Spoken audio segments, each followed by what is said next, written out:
My name is Paul Presutto. I like the drugs and alcohol, one, because if there was anything really bothering me, it seemed to numb all that pain.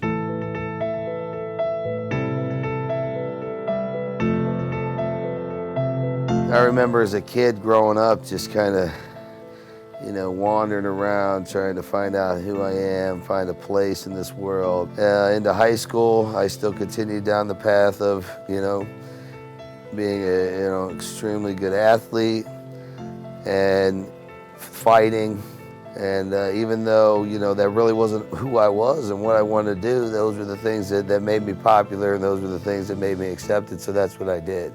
A few years after I graduated, it was inevitable. I went to prison for an assault charge, and I spent 2 years in the penitentiary. So, I mustered a couple years sober, and then tragedy struck my family. I had a younger brother he got shot and murdered.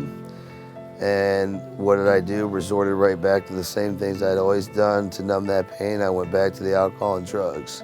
My ex-mother-in-law was hounding me about approaching a new church she had been going to, named Compass North. At the end of the service, Pastor Joe was reaching out to the people in the church saying, if there's anything you want to bring to the altar, bring it up here, we'll pray for you. And as Joe was saying those things, my son was shoving me, pushing on me to go up to the altar because he knew that his dad had something wrong with him. I decided that day that I needed to just give everything 100% to Jesus, and because I couldn't do anymore. I just had to get out of the way and just, turn it all over to him. And Jesus, was right there for me. He just held my hand. He's just been walking me through it, and he's just pulled me out of the fire that I put myself in. But you have to make a decision to just be 100%. You can't be 1 foot in and 1 foot out. I'm not saying it's easy. I'm not saying everything's a bed of roses, but you don't have to do anything by yourself anymore.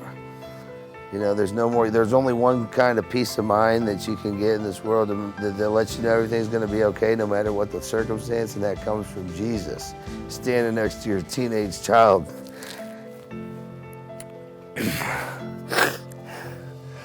When you're in church service and you see him raising his hand, praising the Lord Jesus. I mean, to me, there's nothing better. If you people, if parents, if you think that your kids don't see what you're doing, you're wrong.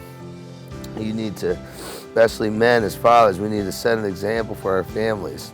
I would just like to say for anybody who's, struggling with alcohol or drugs or facing this addiction, that it's not the chemical that's the problem. Those are just what you're using for coping mechanisms for the problem. The problem is you're out there lost, with a lost sheep, like a lost sheep, and there's a shepherd in heaven named Jesus that's ready to guide you. You feel so depressed, you feel so wrapped up, but there's no way out, but there is a way out. His name is Jesus. All things are possible through God who strengthens me.